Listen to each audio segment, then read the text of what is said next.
It's a bit windy, so I hope there's not too much wind noise.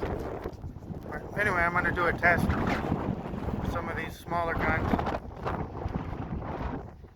and try their penetration capabilities on this plate that I melted last night. It's either aluminum or zinc, I'm not sure, or a combination. It's made out of little pieces of artillery shell fragments. A couple more here, but these ones are a bit more, less uniform. So we'll try this one first.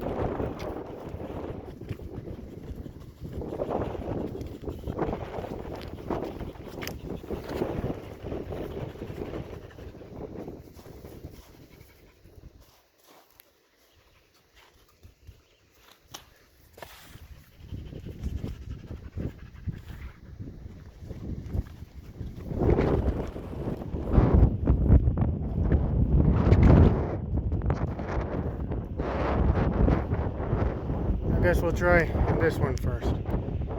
This was my mom's. Some guy, when she left for college or whatever, somebody gave her this for protection.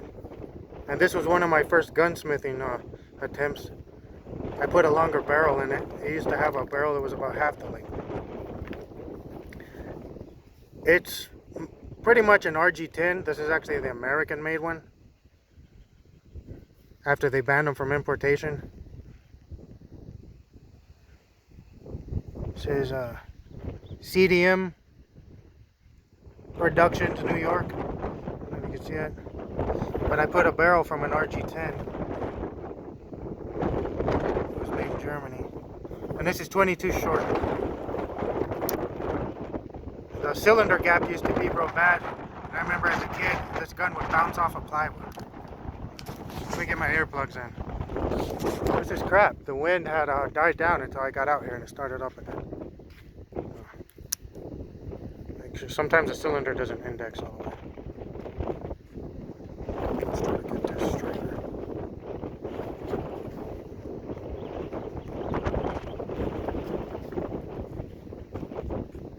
Probably gonna bounce back.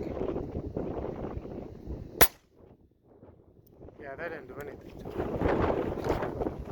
It made a little crater. Get another one.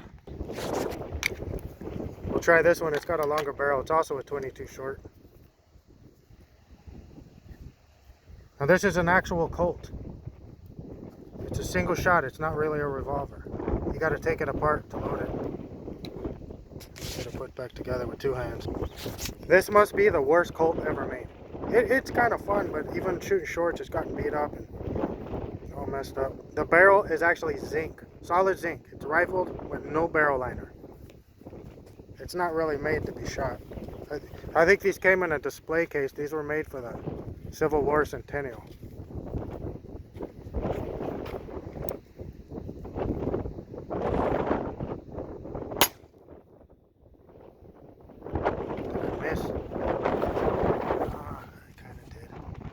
I nicked it right there.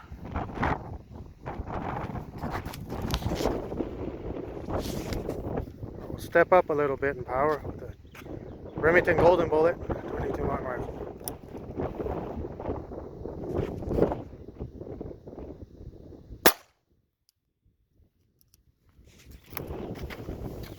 Look, that's pretty cool.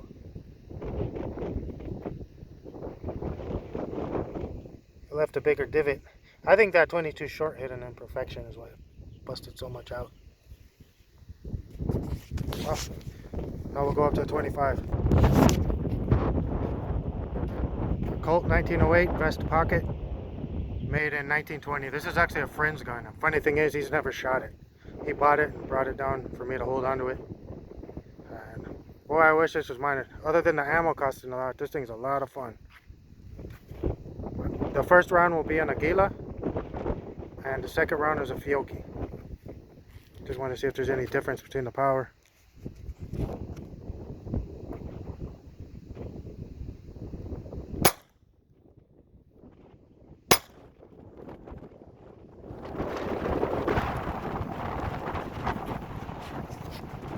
No, pretty much the same.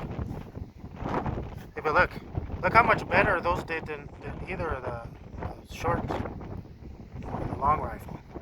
I mean, it's not much, but this does have better penetrating capability out of these little barrels, short barrel, than the long rifle does. At least with the standard high velocity loading. Alright, now it's time to really put on the horsepower. 7.65 or 32 auto. These are Gecko brand.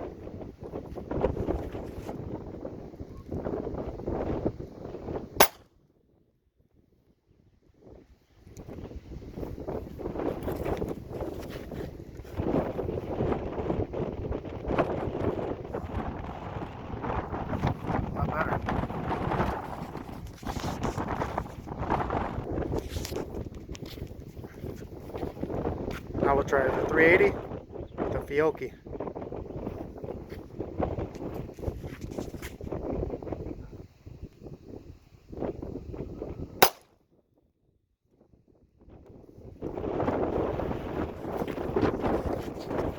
You know, that's not any deeper than the 32 auto. Not really. It's wider though. I should have brought the 9mm. I'll have to test that another day. We got one more though. Before we move on to the Tokarev, I want to try one of these steel. These ones kick a bit more than the other brass case ones I've got, and they've got a steel bimetal jacket. Let's see if there's any difference.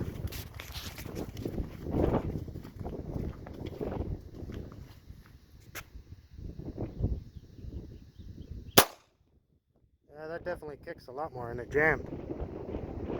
One time I dropped a cartridge into the barrel on this, and I let the slide down on it, and that was a big mistake. I guess it did something to the extractor, and ever since then I've had occasional fail to extracts or fail to ejects.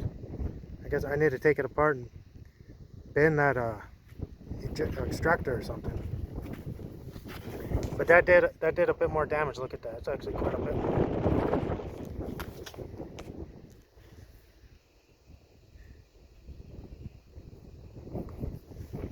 And it definitely kicked. And then last will be these Czech rounds. These are Czech 7.62 by 25 from the 1950s, and these are hot. These are submachine gun, I guess is what these were mostly made for. And they got a bimetal jacket.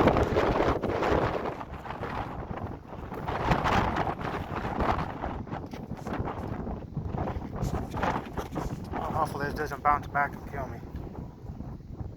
Try my hand on a different spot.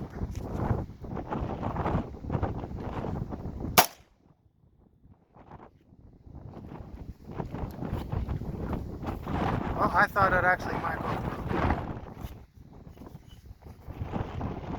Nope. But there's the bullet.